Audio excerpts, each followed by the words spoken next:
615 करोड़ रुपए की लागत, 20 साल की मेहनत, सिर्फ 14 दिन का मिशन। आखिर चंद्रयान 3 से हासिल क्या होगा?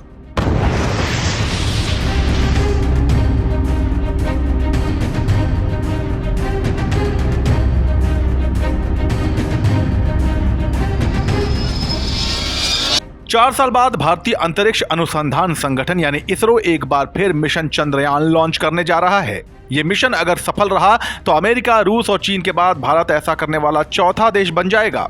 इससे पहले 2019 में लैंडर और रोवर चंद्रमा पर सॉफ्ट लैंडिंग नहीं कर पाए थे, जिसकी वजह से वो मिशन फेल हो गया था। चंद्रयान 3 मिशन सफल होता है तो अंतरिक्ष के क्षेत्र में ये भारत की एक और बड़ी कामयाबी होगी। इस बीच ये जानना जरूरी है कि चंद्रयान 3 मिशन क्या है, इसका उद्देश्य क्या है और आखिर चंद्रमा पर खोज क्यों की जा रही है।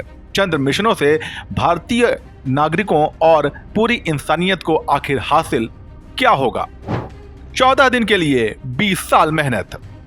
चंद्रयान 3 तक का सफर तय करने में इसरो को 20 साल से ज्यादा का वक्त लग गया। भारत में चांद पर जाने के मिशन की शुरुआत 1999 में भारतीय विज्ञान एकेडमी की एक बैठक में रखे प्रस्ताव के बाद शुरू हुई। 2003 में 15 अगस्त को तत्कालीन प्रधानमंत्री अटल बिहारी वाजपेयी ने चंद्रयान कार्यक्रम की घोषणा की। यह भारत का पहला डीप स्पेस मिशन और चंद्रमा के लिए भारत का पहला मिशन बना। इस मिशन की चंद्रमा पर लैंडिंग सॉफ्ट नहीं होने के बावजूद 14 नवंबर 2008 को रात 8:35 पर सफलतापूर्वक लॉन्चिंग हुई। इसकी कुल लागत करीब 386 करोड़ रुपए आई थी। 22 जुलाई 2019 को चंद्रयान 2 की लॉन्चिंग हुई। चंद्रयान 2 परियोजना की स्वीकृति लागत करीब 603 करोड़ रुपए थी। चंद्रयान 2 को GSLV Mark 3 M1 के जरिए प्रक्षेपित किया गया था। 2 सफल ऑर्बिटिंग के बाद चंद्रमा की सतह पर सॉफ्ट लैंडिंग करने के लिए 7 सितंबर 2019 को लैंडर का पावर डिसमेंट शुरू हो गया था, जबकि ऐसा हो ना पाया क्योंकि लैंडिंग में गड़बड़ी हो गई। इसरो के मुताबिक चंद्रयान 3 की कुल लागत करीब 615 करोड़ रुपए है। चांद के दक्षिणी ध्रुव पर लैंडिंग क्यों? चंद्रमा पर अब तक की सभी लैंडिंग भूमध्य रेखीय क्षेत्र में हुई है। भूमध्य रेखा के पास उतरना आसान और सुरक्षित है।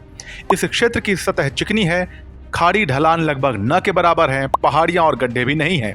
यहाँ पर सूरज का प्रकाश प्रचुर मात्रा में मौजूद है। इसके उलट चंद्रमा का दक्षिणी ध्रुव लैंडिंग के लिए बेहद मुश्किल है। कई हिस्सों पर सूरज की रोशनी बिल्कुल नहीं पहुंचती। ये इलाके पूरी तरह अंधेरे में रहते हैं। यहाँ तापमान -230 डिग्री से भी नीचे चला जाता है। सूरज की रोशनी की कमी और बेहद कम तापमान उपकरणों के संचालन में कठिनाई पैदा करते हैं। इसके अलावा सभी जगह बड़े गड्ढे हैं जो आकार में कुछ सेंटीमीटर से लेकर कई हजार किलोमीटर तक फैले हैं। क्यों खास है दक्षिणी ध्रुव?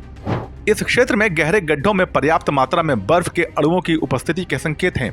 भारत के 2008 के चंद्रयान 1 मिशन ने अपने 2 उपकरणों की मदद से चंद्रमा की सतह पर पानी की उपस्थिति का संकेत दिया था। इसके अलावा यहाँ अत्यधिक ठंडे तापमान का मतलब है कि इस क्षेत्र में फंसा हुआ कोई भी सामान बिना किसी बदलाव के लंबे समय तक जमा रह सकता है। चंद्रमा के उत्तरी और दक्षिणी ध्रुवों में चट्टानें और मिट्टी बहुत उपयुक्त साबित हो सकती हैं। ये प्रारंभिक सौरमंडल के बारे में सुराग भी दे सकते हैं। चंद्रयान 3 से हासिल क्या होगा?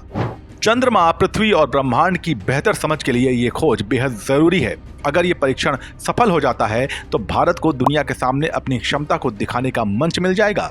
रॉकेट लॉन्च, अंतरिक्ष टेक्नोलॉजी और स्किल्ड मैन पावर की दिशा में बेहतरीन काम करने के लिए भारत का सिक्का जम जाएगा। दुनिया को ये दिखाने के लिए भी मिशन जरूरी है कि हम बिना किसी विदेशी सहयोग के अकल्पनीय मुकाम हासिल करने के सक्षम हैं। भारत चंद्रमा पर सॉफ्ट लैंडिंग करने वाला दुनिया का चौथा देश बन जाएगा। भारत के चंद्र मिशन पर आपकी क्या राय है, हमें कमेंट सेक्शन में बताइए और ऐसी दिलचस्प जानकारियों के लिए बने रहिए जनसत्ता के साथ। नमस्कार।